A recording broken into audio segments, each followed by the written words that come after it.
Fini l'impunité. Ce lundi 19 décembre, l'ancien producteur Harvey Weinstein a été reconnu coupable d'un viol et de 2 agressions sexuelles, au terme d'un procès qui s'est tenu à Los Angeles en novembre 2022. Poursuivi en justice par 4 femmes ayant témoigné de manière anonyme des relations sexuelles non consenties qu'il leur aurait fait subir dans des hôtels de Beverly Hills et de Los Angeles entre 2004 et 2013, l'ex-magnat de Hollywood a toujours refusé de donner sa version des faits au juge. Après 2 semaines de délibération, les jurys l'ont finalement déclaré coupable de toutes les accusations formulées par la première des 4 plaignantes, ne le jugeant par ailleurs pas responsable des faits rapportés par une 2e femme et n'ayant pas réussi à s'accorder sur les allégations des 2 autres demandeuses. Un juge doit encore statuer sur la peine de Harvey Weinstein pour les 3 chefs d'accusation dont il a été reconnu coupable. Celui qui était marié à Georgina Chapman jusqu'en 2021 encourt jusqu'à 18 ans de prison. Voir plus si des circonstances aggravantes sont retenues par les jurés.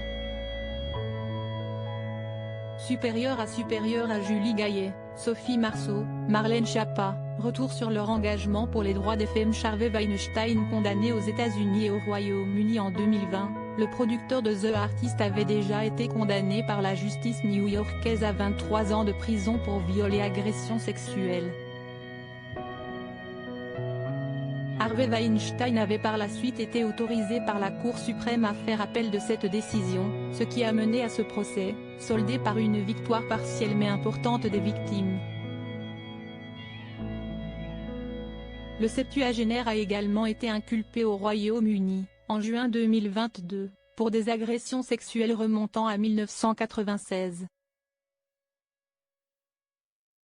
Dans la presse américaine, ce nouvel épisode judiciaire a souvent été décrit comme éprouvant, tant les témoignages des femmes qui se sont succédé à la barre ont mis à nu un système gangrené par l'ambition, la soumission et la peur, les films produits par Harvey Weinstein ayant reçu plus de 330 nominations aux Oscars et 81 statuettes. Il n'y a aucun doute qu'Harvey Weinstein était un prédateur.